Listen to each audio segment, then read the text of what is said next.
Some call it the game of everything, the one where you build an empire to stand the test of time, and of course one of the greatest and most influential PC games ever made. Sid Meier's Civilization is indisputably a masterpiece, and it's one of my favourite games, one that, like many others, I've spent ages on, curtailing all other activities in favour of just one more turn. It's the best, and I've had the urge to do something on Civ for ages now. But covering the whole thing is, well, kinda huge in scope, so for now I'm restricting myself purely to the making of that very first game, because it's actually quite a story. So many things were going against Civilization, from legal troubles to the difficulties of design to just how much MicroProse cared about it, that honestly it's a wonder it ever came out at all. It could have so easily failed or been cancelled. Eventually, however, it made it. And so, let's have a look at just how it all came together. As far as background goes, we have to start by looking at the foundation of MicroProse itself, because it's hard to think of two people more different from each other than MicroProse's founders. This pairing would have, in ordinary circumstances, never ever gotten together. They have literally nothing in common, and yet fate would have their paths cross. On one hand you have a coder, a quiet man working as a systems engineer for General Instruments. He was pretty passionate about coding in his personal life too, particularly for his beloved Atari 800. He'd even set up a users group for local enthusiasts in Baltimore's Hunt Valley for the machine, which was, in all honesty, basically a software pirating group. This man's name was Sid Meier. And on the other hand, also working for General Instruments, but in a considerably higher role, you had a former Air Force pilot. A loud, jockish personality, the sort who would dominate all conversations he was involved in. Some might call him the very epitome of an ugly American, even, although his ability in business wasn't in question. This man was John William Steely, although he'd be much better known as Wild Bill Steely. There is absolutely no way on earth that this nerd and this jock should conceivably even meet each other, let alone start a business. But in May 1982, they would find each other. The legendary story goes that both Sid and Bill had been sent by General Instruments, along with various other employees, to a bunch of dull business conferences in Las Vegas, and they both found themselves at an arcade in the basement of the MGM Grand playing the air combat game Red Baron. Wild Bill, being a former pilot, naturally fancied his hand at the game and ended up scoring 75,000 points. The very next player to step up was Sid. He doubled Bill's score with ease and only stopped playing after getting bored. Wild Bill asked Sid how he could have possibly beaten a former Air Force pilot, and Sid said that he'd memorised the handful of patterns that the enemies were programmed to follow through watching him play, and that he could make a better game than that. Bill said that if Sid could make a better game, he could sell it. Some months later, Sid met Bill again with a disc containing the game Hellcat Ace, a World War II shoot-'em-up in the vein of Red Baron. Wild Bill critiqued it very heavily, using his own experience as, of course, a former Air Force pilot. This is after all something you'd probably find out about Wild Bill within seconds of meeting him. But Sid didn't let the criticism thwart him. A week later he came back to Wild Bill, having fixed every mistake that he'd pointed out. Sid may have been a quiet, unassuming nerd, but that didn't mean he wasn't determined. And so that was it. The systems engineer and planning director, the nerd and the jock, joined forces. Sid Meier had made the game, but could Wild Bill Steely sell it, as he said he could? The early days of MicroProse are filled with fun stories of the company asserting themselves in various ways, usually through the immense personality of Wild Bill Steely. This is how he generally went about gradually getting Hellcat Ace into stores all over the country. He would call stores posing as a customer, inquiring about the game. When said store inevitably said they didn't have it in stock, Steely would act thoroughly aggrieved, questioning and ranting about their lousy service and saying that he would be taking his business elsewhere. He would often do this multiple times to a single store, the absolute customer that anyone who works in retail would dearly love to punch square in the mouth. Inevitably though, he would phone the store back up as himself, saying that he would like to sell Hellcat Ace to the store. and of course the manager would accept, thankful for the chance to stop being harangued by these bloody customers desperate for this game, and so Hellcat Ace would be in another store. For a small two-person operation's first title, it didn't do all that badly, and there'd be plenty more to come. Wild Bill, as promised, did sell the game. Of course, this is not a big history on MicroProse itself. The company would get larger as Sid continued to churn out games before other people such as Andy Hollis, Arnold Hendrick and Grant Irani joined the operation. Sid and Bill were great business partners because they were so different. They weren't necessarily friends, but each had most of the things that the other lacked. Neither could have been a success without the other's work. Sid was quiet and almost obstinate, sticking with his Atari 800 and even his regular job at General Instruments almost to a fault, even after Wild Bill himself had quit to run MicroProse full time. He didn't much like to get involved in the business side either, to the point where fairly early on he requested that Bill actually buy his share out. Sid Meier would stay with the company as a sort of super contractor, but having no ties to the boardroom meant he could devote himself totally to creating games. MicroProse became a big name in the mid to late 80s as the studio for military combat simulators, usually of the flying variety, particularly after the huge success of games like F-15 Strike Eagle, Gunship and Silent Service. Wild Bill Steely became a bigger-than-life character, happy enough to play an even more exaggerated version of himself, if that was possible. He now described himself as an ex-fighter pilot, even though his experience was mainly in transport, training and light combat aircraft as opposed to supersonic jets. MicroProse even kept an old T-28 Trojan plane on the books, mainly so that Wild Bill could take an unsuspecting journalist up into the skies and scare the absolute hell out of them with some acrobatics. The American press tended to absolutely lap this up, although the European press were less keen. Some of their games were even quite controversial over here. West Germany blacklisted F-15, Gunship and Silent Service for their glorification of warfare. They were, though, without a doubt, the military simulation studio, and Wild Bill was pretty happy with that. As the 80s wore on, however, Sid Meier felt the need to branch out somewhat.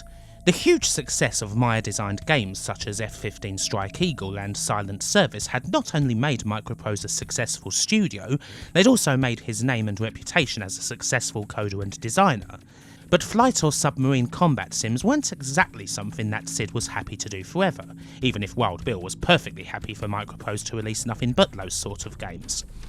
Sid really had to convince Wild Bill that his latest game, something totally different from the hoorah-tastic sims MicroProse were known for, was a banker. Even on a personal level, Wild Bill had no interest in anything but vehicular combat sims. In the end, the reputation of Sid was enough to seal the game's release, to the point where, after all the critical and commercial success he'd had with his previous games, MicroProse saw fit to really tie his reputation to the game. Sid's name would be in the title.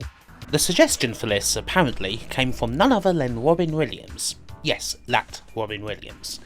The late great comedian and avid gamer was entertaining at a Software Publishers Association dinner, making everyone laugh. He turned to Wild Bill and said that, with Sid's games being as successful as they were, maybe he should put Sid's name on the box and promote him as the star.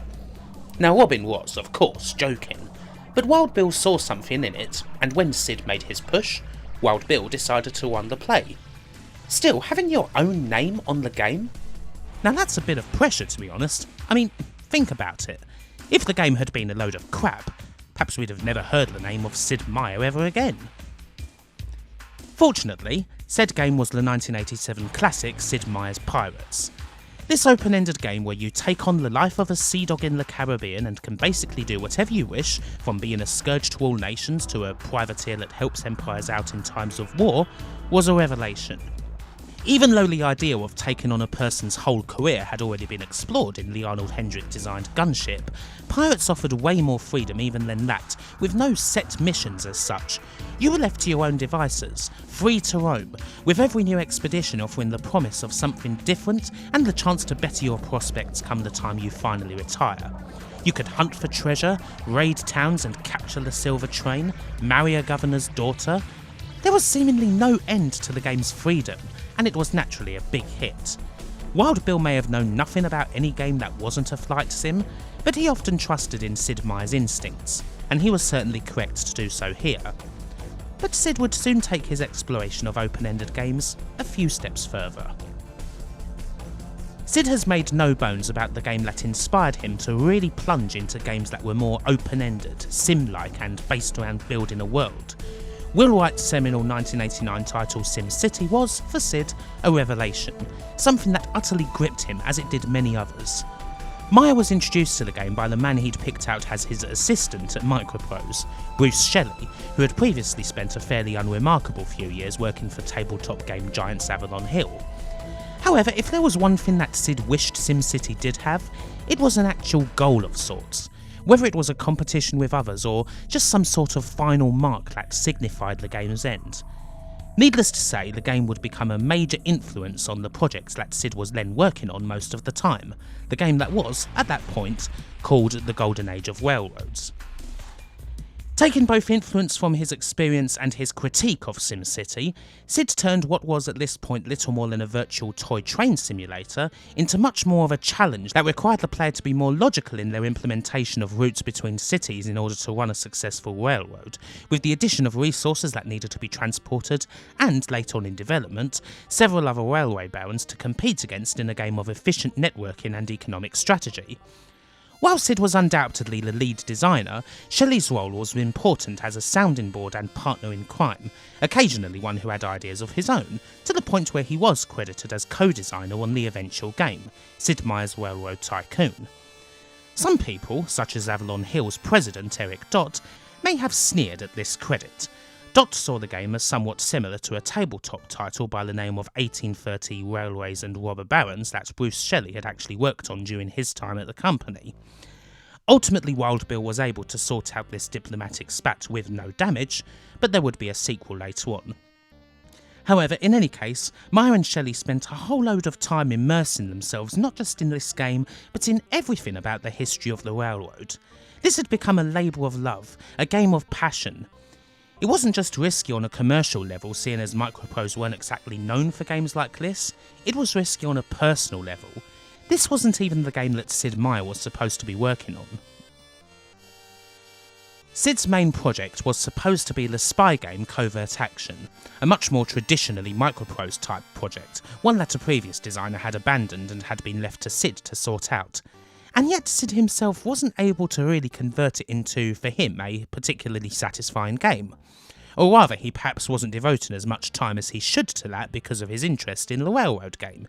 He made no bones about Railroad Tycoon being the much more fun and better project. This aggrieved Wild Bill somewhat. Covert Action had already cost a lot of money, and he didn't exactly want Sid to abandon it. But rather than open up a big feud with his star designer, he decided to trust Sid's judgment for the time being and let him dive full on into this damn railroad game. And again, Railroad Tycoon would be a huge success. Even if in many ways it's overshadowed by the game that Sid Meier would do not long after, it's still often thought of as one of the greatest PC games ever made.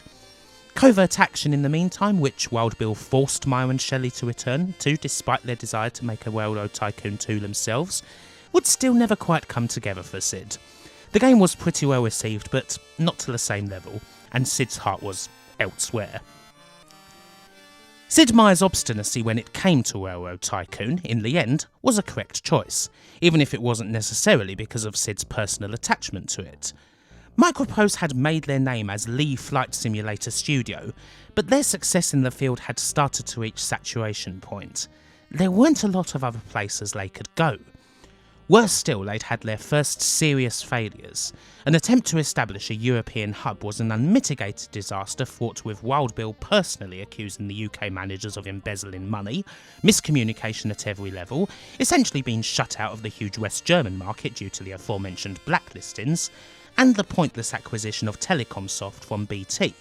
Their main labels, Firebird and Rainbird, may well fill British gamers' hearts with nostalgia, certainly does mine, but when MicroProse bought them in 1990, all they really got in return was a load of old micro games that weren't exactly fit for bringing back home, and were by now, well, just budget titles in the European market. Another big chunk of money was spent on an arcade version of F-15 Strike Eagle, which, Well, it went about as well as you'd expect an arcade game made by hardcore computer game designers to go. The end result was a technically excellent but highly expensive machine that was way more complex and had a way longer playtime than basically every other arcade game on the market. It went against quite literally every tenet of basic arcade game design. No one wanted to buy it, and it was a gigantic flop. Really, the studio had to diversify. It had to move away from the military combat sims, even if Wild Bill didn't exactly want to do that. Sid Meier may never have been the most commercially minded games designer in the field, but he would drag MicroProse to this state of diversification, and, however unwittingly, for at least some time, help keep the company afloat. It wouldn't have happened without his next game. Sid Meier started work on what would become Civilization, alone, in around about late 1989 or early 1990. Again, his first inspiration was exploring what could be done with a concept like SimCity. How about instead of just a single city simulator, you were able to simulate a whole country? You would be able to build a whole network of cities linked together through roads, mines, irrigation and other various resources. Some of the intricate details of city life would be a bit more abstract, of course. By this time, Sid had just about nailed his philosophy of world-building games that, above all else, were built around being fun to play. And at this stage, like Railroad Tycoon and SimCity before it, this would be a real-time game. Civilization didn't stay a real-time game for long, however. Whereas the addition of competing tycoons in Railroad was basically shoehorned in at the last minute, Meier built his game very early on around the concept of countries, real-life empires in fact, roughly based on the personality traits of real leaders, competing against each other. And it was quickly decided that the best way to do this was to make the game turn-based. A large chunk of this was because, naturally, the main way that countries would likely be competing against each other would be on the battlefield. They would have military units at their disposal that could fight anywhere on the map and take opposing cities over. Sid has admitted quite candidly that the turn-based military strategy portion of Civilization was basically taken from an old 1970s strategy game called Empire that had existed in various computerized forms over the years. It's a simple system, largely based on rolls of the dice and various chances of victory that also includes a simple fog of war on the map, which when grafted onto Civilization added the slow progress of gradually discovering the world and its resources for yourself. This implementation also resulted in one of the original Civ's main foibles. Seeing as the combat system features no hit points and is totally based on a roll of the dice, while 9 times out of 10 a modern unit is going to beat a long-obsolete ancient one, there's still the chance of a lucky dice roll. Many a Civ player has been flummoxed to see an ancient Greek phalanx take out a battalion of modern tanks. Sid toiled away at Civ for months in secrecy, even before bringing Bruce Shelley into the fray, again as another sounding board. As with Railroad Tycoon before it, while Shelley essentially started out as a glorified playtester, he would have plenty of input on the actual game. Again, the interests of the duo dovetailed nicely. Both of them were passionate readers of history, and this quickly gave the Civilization project much greater meaning than just being a simple game of country building. It is also perhaps why they weren't simply satisfied by giving the player a single specific way of victory, that being conquering all the other countries. If this was to essentially be a simulation of a world, then there had to be more to it than that, a whole other path. And so the concept of the Advances tree came to life. The Advances tree, or technological tree, or whatever you wish to call it, is Civilization's most famed mechanic, undoubtedly the thing that took it up another level. A whole series of interconnected advances that a civilization could research. Unlocking one led to unlocking another, and so on as the game progressed from ancient times, through medieval and the Renaissance, all the way to the modern age and beyond. And they wouldn't all be military related. Many of the advances would instead result in improvements in your city, or in how you were able to run your civilization, and ultimately in an altogether different way to win the game. The science victory, achievable by reaching the end of the chart and then building a spaceship that would make your way to Alpha Centauri. The whole thing was created through many hours of passionate discussion between Sid and Bruce as to just what was important enough to be there. It was no small task, considering that they were discussing basically everything and deciding which of humanity's achievements should be included. As it happens, it wouldn't be the first tech tree to be included in a computer game. Sensible Software's Megalomania beat it by a couple of months. However, the severe trouble with that game's distribution soon after its release, Robert Maxwell's death and the destruction of Mirrorsoft, naturally meant that Civilization was able to pick up this particular dropped baton. Much of Civilization occurs in this great abstract. Battles take hundreds of years, wars take thousands, buildings take hundreds of years just to take shape. For whatever reason though, this never seems unbelievable. The player almost takes it as face value that simply building a granary isn't just building a granary, it represents so much more than that. And this illusion exists in everything, from building one of the game's wonders to simply moving a unit a single square. All of this was, of course, conscious. Sid Meier did not wish to get dogged down in what he felt were needless details of logic. The same was true with Railroad Tycoon, where single journeys between cities could take years, but of course that single journey represents so much more than just one journey. While Railroad Tycoon is often shown a disservice by being treated as simply the predecessor to Civ, it's undoubtedly true that Civilization could not have existed without all the work Sid had done on his previous game. It all allowed him to formulate a philosophy and take all of it, and then some, into Civilization. There were many stages where he and Bruce could have called it a day and released a good if simple strategy game or country builder, but they continued to push for something greater. Ultimately, there was an end point. Sid and Bruce had no desire to look into the future beyond the flight of fancy that was Alpha Centauri, and the inclusion of flying vehicles in the game required a whole other hastily constructed layer onto the simple strategy engine that, if more had been added in the same vein, threatened to disrupt the project's delicate balance. As with Railroad Tycoon, Civilization would have a finish not long after the current day, even if it's not as hard an ending. While Railroad Tycoon is strictly limited to 100 years per game, Civ is decided after around 6,000 or so, in around 2050 AD, which translates to roughly 600 turns. One of the more irritating things about the game is that it's usually decided long before then. There tends to be a point where it's quite obvious that the player has all but won when they're so much more advanced than all the other civilizations, but there's still no way to make it official until you've either wiped out every other country or launched your spaceship and made it to Alpha Centauri. Such is the way of things. It can be forgiven when Sid and Bruce perhaps never quite set up to make something quite as grand and all-encompassing as what Civilization eventually became. It was very clear to them that what they had was something special. And yet still there were many negative forces lining up against it, some unfairly so, others of their own creation. It's possible not only that Civ could have never received the attention it deserved, but that it could have been snuffed out in the womb. It has to be said that it's rare for an all-time classic game like Civilization to go through an entirely smooth and stress-free development cycle, coming out on time and to immediate love and massive success. There has to be some trials and tribulations along the way, and for Civ, well, there were perhaps more than most. A whole load of different problems that came home to roost almost at the same time. The backdrop of a company that had plateaued and was now falling fast, the frustrations of the game's lead designer, and past employers once again accusing the team of plagiarism. There was a lot to contend with. Let's start, once again, with the troubles that MicroProse were going through. We're in about 1991 and things really aren't looking good. Attempts to expand into the console and arcade markets? They failed miserably. We already mentioned the horrendous attempt to expand into Europe, and now even the bread and butter games of the company, the flight combat sims, well, they're not doing as well as they used to. With the business running at a loss, Wild Bill resorted to a desperate measure: take the company public with an IPO. Now usually this is something that a company only does when things are going well. A successful company goes public and everyone presumably buys shares in it at a high price. This however was more like a band-aid. Do it just so we can get some money in and stem the loss.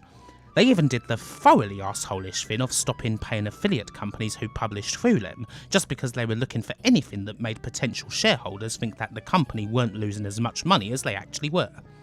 Times were bad. Sid Meier obviously wasn't stupid, and he could see how badly things were going at the company he'd once co-founded.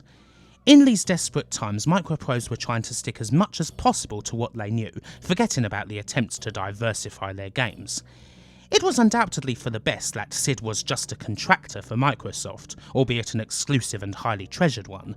If he'd been a bona fide employee, there was plenty more chance that Civilization could have been snuffed out in the womb as a cost-cutting measure because, as usual, the people at the top didn't really understand anything about what Sid Meier was doing. They left him to his own devices, and usually didn't assign much in the way of priority to him and his work.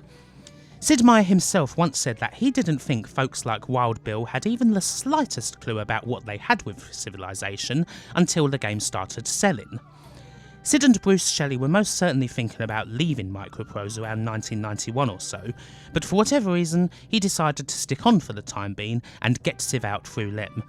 There was maybe still a certain loyalty there, particularly seeing as he'd been instrumental in the formation of the company to begin with. MicroProse did not necessarily thank them for this loyalty. Instead, they provided Sid and Bruce with as little resources to get the game finished as they possibly could. The actual game itself was basically done, and Bruce had even taken care of the lovingly created Civilopedia that comes with the game and tells you everything about all of its facets. But when it came to getting art done for the game, Sid and Bruce had a bit of a nightmare. Everything seemed to take an age, and the game was getting to be in danger of slipping from its planned Christmas 1991 release slot. Civilization certainly doesn't have any wow factor in the graphics department, that's for sure. Indeed, it even looks amateurish at times. And while graphics weren't necessarily a major consideration of Sid and Bruce's, a big chunk of that has to do with the lack of resources that Sid and Meier had to work with. Any people who were provided by MicroProse to work on the game in art or even do things like playtesting were kinda provided begrudgingly. In the end, mainly thanks to MicroProse's dawdling, the game did slip and was instead released in early 1992. And just to put the cherry on top of the whole thing, Sid and Bruce had their bonuses heavily cut because the game slipped, even though that was hardly their fault. Nice one, MicroProse. Perhaps the biggest hurdle facing Civilization, however, was the anger of Avalon Hill. They'd previously been vexed before at Railroad Tycoon's perceived similarities to their game 1830, although Wild Bill had managed to smooth that over. This time, however, they and President Eric Dott were far angrier. Civilization was, after all, a 1980 board game made by Francis Tresham and then published by Avalon Hill. It was a fairly popular game too, popular enough that Avalon were planning to release an expanded rule set for the game called Advanced Civilization. Just at around the same time, MicroProse were to release their game with the same name, the same sort of concept, and a whole load of other similarities beside that from units to technological trees, with someone who already worked at Avalon Hill co-credited as the lead designer. Eric Dott was absolutely furious, and this time a simple apology wasn't going to cut it. He wanted blood. Wild Bill did, however, just about manage to smooth things over again. Over a tense lunch meeting, he managed to get Eric to agree to MicroProse put in a $5 voucher for the purchase of the Civilization board game into Civilization's game box. This turned out alright for MicroProse. In later interviews, Wild Bill has admitted that Eric could have easily asked for at least 10% of Civilization's profits, and considering the similarities between the two games, he'd have had a pretty good case for it. Needless to say, considering Civ's success, that 10% would have been a hell of a lot more lucrative than that $5 voucher was. As for the similarities and how intentional they were, well, that's a murky issue in many ways. Sometimes the original Civilization is simplified a bit through being called an adaptation of the board game. It certainly wasn't a direct one, but how much did it take? Sid Meier has always denied taking too much influence from the board game. He said that he only became aware of it well into Civ's production. Is he lying? It's hard to say. Sid Meier is normally pretty honest about taking heavy influence from other games, whether it's Empire or SimCity or Risk. He doesn't usually sugarcoat the truth, which suggests that he perhaps doesn't think the game influenced him much. But it probably did influence Bruce Shelley quite a bit. He'd have certainly been more aware of the game, and was more than likely the one who showed Sid the board game. Was there a certain naivety, a certain subconsciousness to this whole process? Maybe. But it's an argument that was destined to run on. A legal fight was inevitable, and it occurred in 1997 after the release of Civilization 2, with Activision also getting involved. This is a whole other issue that's hard to fully get into here, but there were suits and countersuits aplenty. The whole thing is the reason why Civ Call to Power exists, and it only came to a definite stop in 2000, when Hasbro bought both MicroProse and Avalon Hill. But for now, well, Civilization's on the shelves. It's released in December of 1991. It reviews very well indeed, and initial sales are very good, probably better than the bigwigs at MicroProse expected. But, most importantly, the game's numbers are still very good months later. 6 months after release, it's still hanging around the top end of the charts. Civilization was one of those games that spread slowly, mainly through word of mouth. It wasn't like MicroProse were spending a whole ton of money on advertising the game at first. It still took them a bit of time to realise the big hit that they had on their hands. Great monthly sales soon translated into awards, and ultimately to one of MicroProse's biggest hits, coming out at a time when they seriously needed it. Through all the troubles that the game had faced, Sid Meier's vision had been vindicated. The once shy and quiet nerd who Wild Bill had met in that basement arcade all those years ago was now almost a different person, filled with his own steely resolve and plenty of confidence as well. Once again, the loud and shouty jock had to concede that his former partner had had the right idea. It's estimated that as of 2016, the original Civilization has sold 1.5 million copies, with just over half of those coming in the years before the release of the sequel. In the end though, Civilization would only be a temporary fix for MicroProse. It'd give them enough money to last a good few more months, but ultimately Black Wednesday in the UK, September 16th, 1992, would basically be a death blow for MicroProse. Or at least, it would have been if Wild Bill hadn't managed to strike a deal with Spectrum Holobyte for the sale of the company in the months after.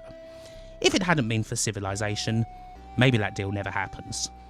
Not long after this, Wild Bill moves out of the company, and Sid would also take his work elsewhere, eventually to the formation of Firaxis. Even though the series has always bore his name, the original Civ would for years be the only game in the series that Sid Meier was the lead designer on, with future games handled by the likes of Brian Reynolds, Soren Johnson and John Schaefer. Although Sid would eventually be the lead designer on the stripped down and console-friendly Civilization Revolution in 2008. Sid Meier weirdly is nowadays as much of a brand as he is a games designer, but perhaps that's deserved. It's not like the series would be here without him after all. Bye for now. Thanks so much for watching this video. If you enjoyed it, maybe you'd like it, and subscribe, and also have a look at my social media, or even have a look at my Patreon, because you could join this list of awesome people right here that I would especially like to thank. Alexa Jones Gonzalez, Andrew Dalton, Andy Capt, Asobi Kwan DX, Kane Moffat, Chris Cox, Chris Pode, Cody Spooner, Conrad Pritchard, D. Zalio Rimwan Suter, Daniel Briggs, Dave Cork, David Rose, Dustin Cooper, Freakish Uproar, Gary Samaden, Geordie Alex, James Brown, Jason Stevens, Jace Alexander, Jeff Ladd, Lee Norris, Lucas Kaligovsky, Mateus Gramzov, Martin Pataki, Nicholas Tristan, Nicky and Bunty, Potter Margell, Renbimon, Are You OK 2000, Samir Alamar, Seth Robinson, Simon Gulliver, Tim Wald, Yerka Operator, Zach Roach, and to all the rest of the community, thank you and goodbye.